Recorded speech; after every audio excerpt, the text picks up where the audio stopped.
back. WNST, Towson, Baltimore, and Baltimore Positive. We are positively into a short week of football, but I think we had enough excitement on Monday night to last the whole week. Luke Jones is going to join us here. All of it brought to you by our friends at Royal Farms. Real fresh, real fast. He'll be out in Owings Mills for a truncated weekend. On Friday, we'll be doing the Maryland Crab Cake Tour in Timonium at Nick's Grandstand Grill. That's right in the racetrack. If you remember Tommy from down at the Nick's and Cross Street Market, he's doing his thing up there, and I've never had his crab cake. So Friday will be my day. It's all presented by the Maryland Lottery. Let yourself play. Lamar Jackson played on Monday night. We watched, and Luke, we did a whole bunch of praise, did a whole segment of praise for Lamar Jackson, but maybe this is the time where we will talk about how they fell behind by 3 touchdowns because, boy, right around 10:15, 10:30 on Monday night, this was a sunken, beaten football team before number 8 put on the Superman cape. Let's talk about the first 3 quarters a little bit. We can't pretend they didn't win. They won. They're 4-1.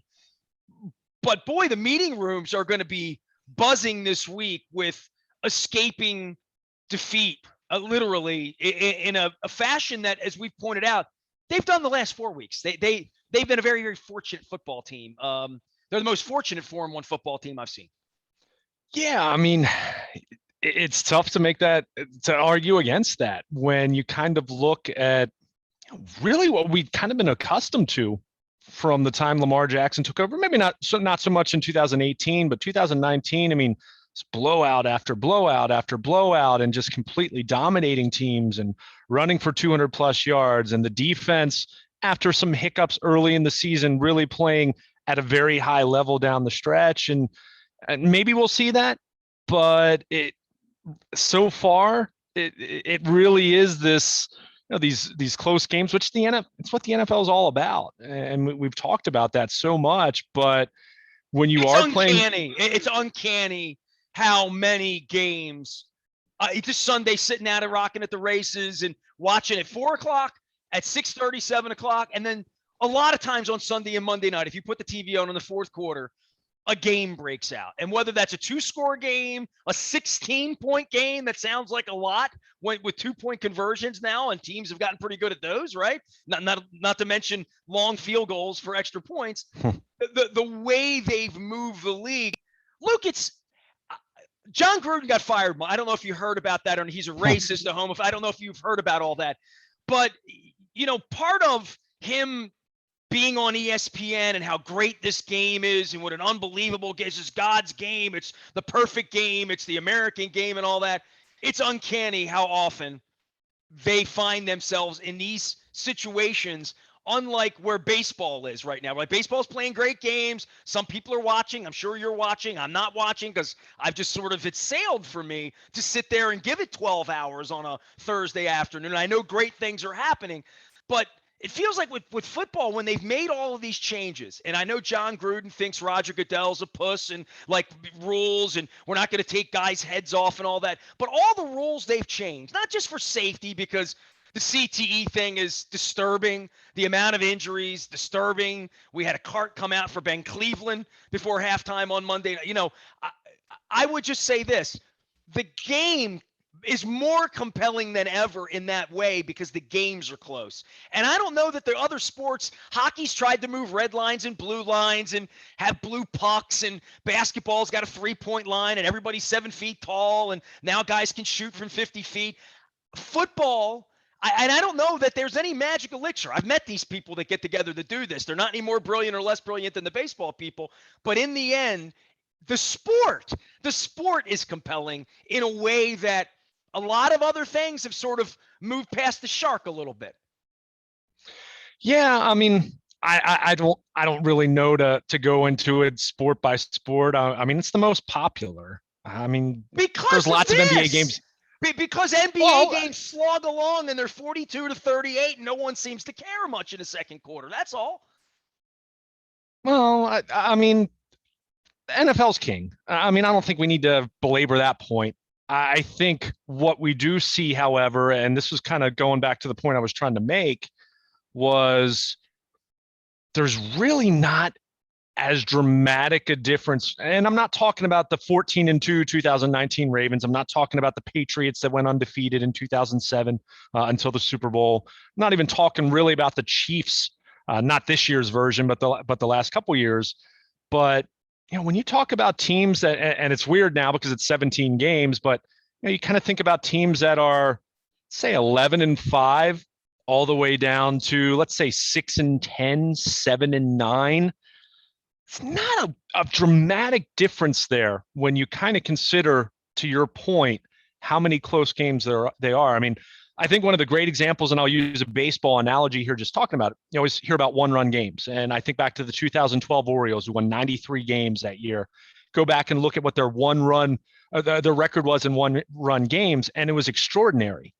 Math and the law of averages and all of that would tell you that your record in one-run games should be, whether you're a great team or whether you're a bad team, should really be right around 500. It's a matter of, that great team's going to have more blowout wins. The bad team's going to have more blowout defeats. And those one-run games are going to be, you'll have some luck like the 2012 Orioles, or you can look at some teams who had terrible luck in one-run games. My point is, if you're playing one-score games every single week in the NFL, which is pretty typical, and I'm not talking about a one-score game where you score a touchdown late, but you were really down 2 touchdowns for most of the game. You have some of that, but games that are legit one-possession games throughout, that those teams that end up being 11-5 and make the playoffs, they can chalk it up to some good fortune,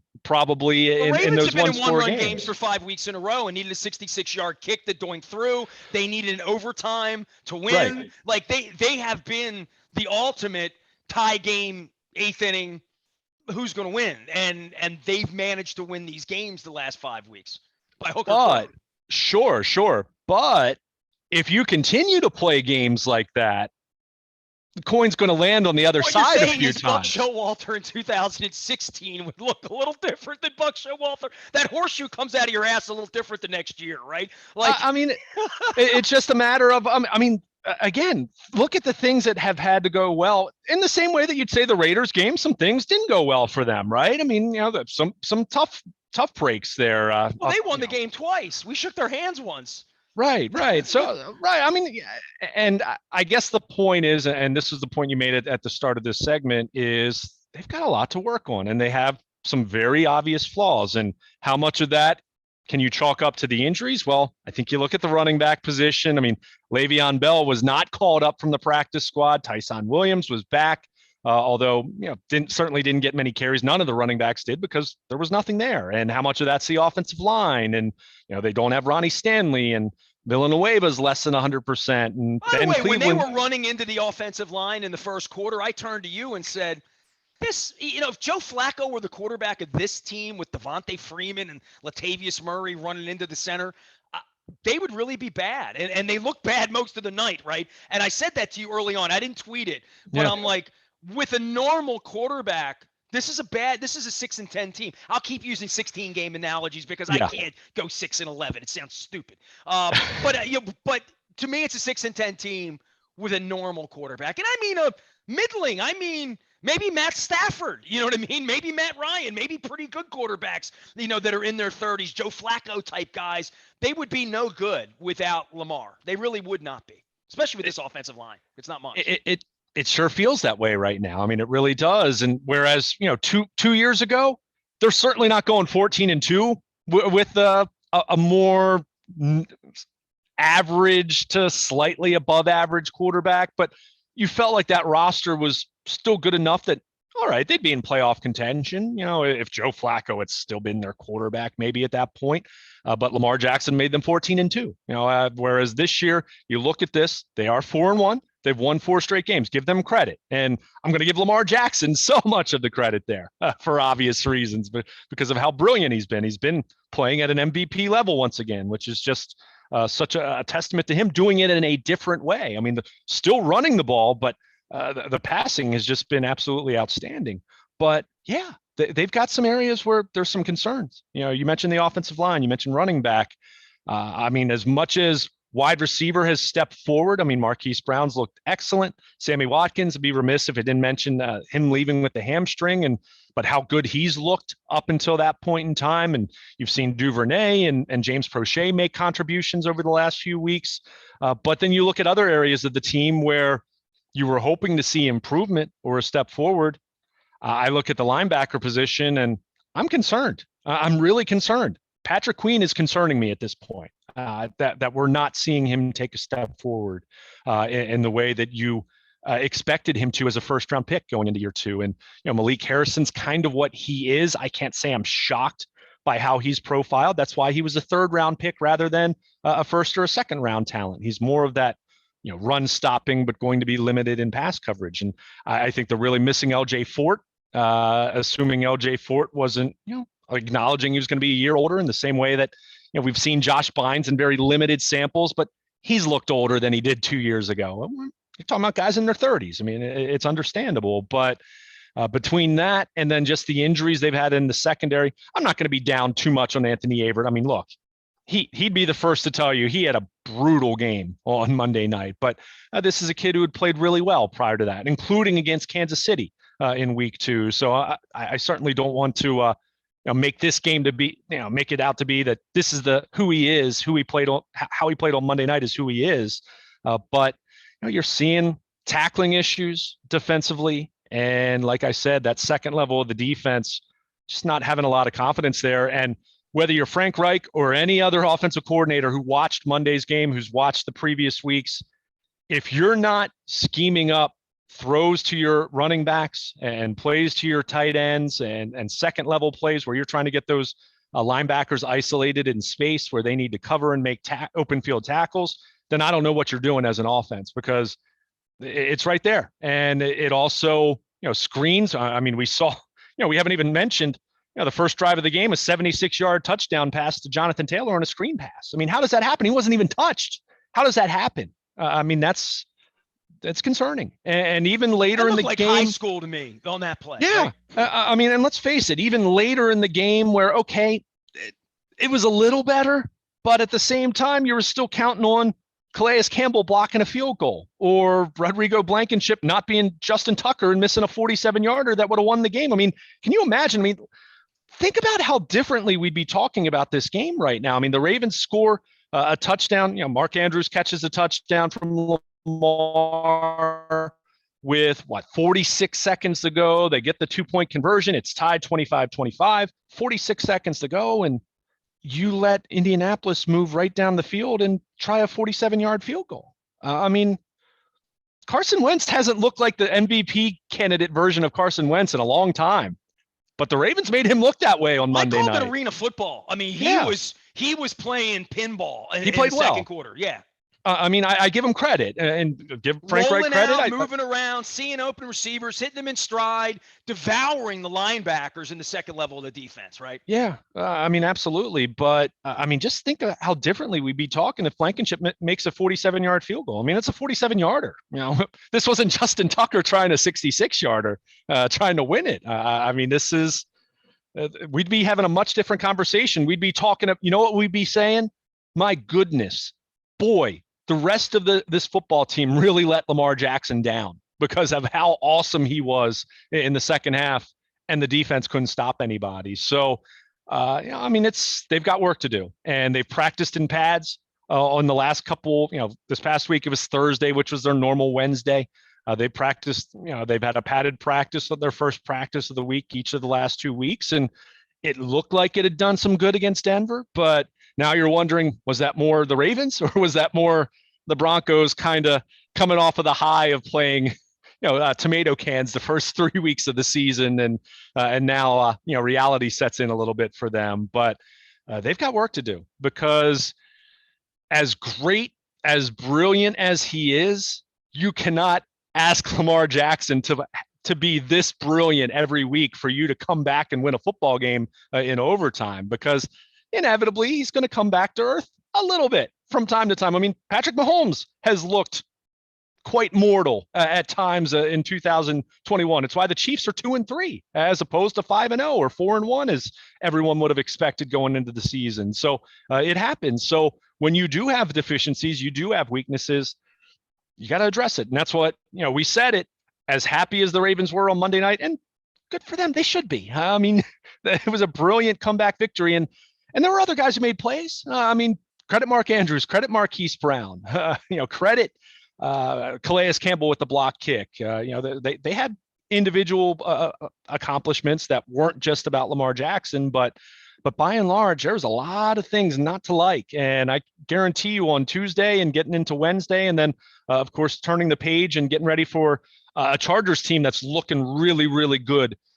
There's going to be a lot of correction going on, and there are going to be some hurt feelings in the reviewing the film for this game. Reviewing the video, the tape for this game of some guys who really did not play well, and even a guy like Tavon Young, who I thought up until he commits the penalty at the end and retaliating on Jack Doyle, and the second guy gets caught. How many times have we seen that in the NFL? He had a great game up until that point, but even him, who was one of the few bright spots on the defense, came dangerously close to being the GOAT in this one, and not the Lamar Jackson great GOAT, but the bad GOAT. I think there's going to come a point in officiating. You'll laugh at me because I know Marvin Lewis laughed at me when I said we're going to have pass interference reviewable at some point. We won't do that. At some point, the retaliation penalty, they're going to watch the video and see the original cheap shot, and instead of sending him a FedEx later this week with a fine for a cheap shot, they're going to adjudicate that on the field, because I just think we're getting into the modern era now where guys are getting throated, underneath the pile, and it's very obvious to the cameras and very obvious to the league afterward, and the retaliation happens. I believe we're going to get to a point where that's going to be a penalty to Doyle too, or something's going to happen to that, because I think the retaliation part of, to your point, how many times do we see that? Too often that they shouldn't do something about it, quite frankly. Well, I'm just saying, I think at some point cheap shotting will be. Do we really want longer games though? I mean, that's all everyone what's about when it comes to baseball. I mean, lots of people complain about the college football games being 3 hours and 30 minutes now. I mean, it's just. But when you see a guy get kicked in the nuts and then see him get up and be angry, you know what I mean? Like, we've seen that for the history of sports. Tavon Young can't lose his head there, though. I mean, I don't disagree with you. That's too much of, he started it. No, I mean, Tavon, and to his credit, Tavon Young went right to Twitter after the game and said, I can't lose my head there. And so, I mean, I hear what you're saying, but I don't know if more replay is what is going to make the game better. I think, would it make it more fair? Sure. But you could review every play and make things way more fair than it is now, but you're making a lousy or a lousy product in the process. So I hear you. I mean, I do. I think they're trying to get cheap shotting out of the game. And I think at some point when you're getting away with it, there will come a point with the video and the eye in the sky and all of that, where they will adjudicate that properly. I believe that, instead of it being so punitive when a guy gets kicked in the nuts. That's just fair. I mean, I hear you. I'd like to know what the mechanism is before I'm going to sign off on that being a good idea, though, because I don't want 4-hour games. I mean, people who want every penalty to be reviewed. And by the way, I mean, you mentioned pass interference. They tried that. It didn't work. I mean, it was a disaster. It was a joke. So I hear you, but getting back to what I was saying, though, I mean, Tavon Young, almost cost him the football game by losing his head. I mean, you just can't, especially a veteran. I mean, he knows better, and be the first to tell you. And he tweeted that, to his credit. I mean, he didn't hide from it. So, but there's a lot they need to clean up. And I'll give you another one that they did better later in the game with it. This team really misses Derek Wolfe up front. I think some of their run fits, I mean, let's face it, Indianapolis ran the ball on them really well, and they did tighten it up late. In fact, I thought Indy, I said it to you on their drive, where they had the field goal blocked. I thought they went really conservative. I mean, it got to the point where it was almost telling that they don't have a lot of clock a little bit, right? I mean, that's where they thought they were. That's where they thought they were. They weren't where they needed to be, but they thought, we're taking the air out of the ball, and they thought they were going to score. I don't think they thought they were going to kick a field goal there. I think they thought, we're going to move sticks and we're going to end it. And kicking the ball was ending it. Like, literally, but they didn't have the kicker, and Calais Yeah. Campbell hit the ball. But that was game, set, match. They were putting the lights out. Literally, that's what they were doing. Yeah, but but this is where I think teams run into trouble, and I mean the Ravens not so much because they are so aggressive on fourth downs, and we've seen them become so aggressive even with Justin Tucker as their kicker. But I thought it was odd when they can Taylor converts the 3rd and 1, so it's 1st and 10 at the Baltimore 17, and then they went run, and 3rd and 8 they ran again. I mean, a field goal there, I get it. You make it an 11-point game, but when at that point it was clear their defense suddenly wasn't stopping the Ravens at all. I think you need to be a little more aggressive there. Throw it to a back. I mean, that's not a risky play. I mean, try to see if you can get the linebackers in space again. So I did find that interesting, but again, at the same time, you're thinking 37-yard field goal, you're going to make that, right? Well, Calais Campbell gets his big mitts up there and blocks it, and it's a different game after that, of course. But I do think in some of those instances, and look, the Ravens recently went for a 4th down in their own territory with the lead against the Kansas City Chiefs. So shows you that the Ravens don't really buy into that as far as trying to sit on it and be overly conservative. So I just thought that was a case where I think Indy did them a little bit of a favor there, kind of taking the foot off the gas rather than, I'm not saying you have Carson Wentz, throw one over down the middle or anything overly risky, but I found that interesting. I thought in real time, this to me tells me that Frank Reich doesn't trust Carson Wentz as well as he played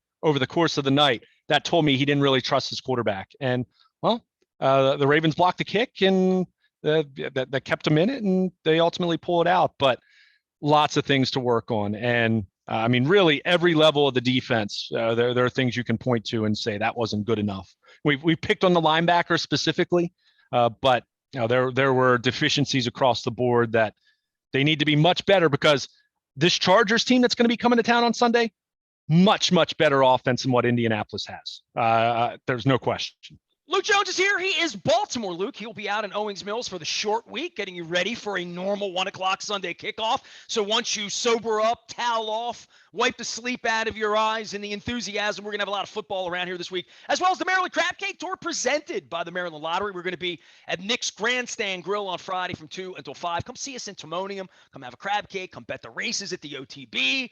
I enjoyed it out there. So we'll be up at Timonium on Friday, and we're going to be moving the Maryland Crab Cake Tour all over the place, including last week at Mother's, where we had all ladies at Mother's. How about that? Mothers and ladies. 4 ladies joined us. Great conversations with great friends of mine, business owners, cool ladies, survivors, Tracy Gossin down in South Baltimore. So make sure you're listening to that. Finding it all out at WNST, AM 1570. Towson, Baltimore. We're going to come back, continue to talk some football around here. Luke and I getting you ready for the Chargers and all of the excitement of number 8 and Lamar Jackson. I'm Nestor. We are WNST AM 1570 Towson, Baltimore, and we never stop talking Baltimore positive.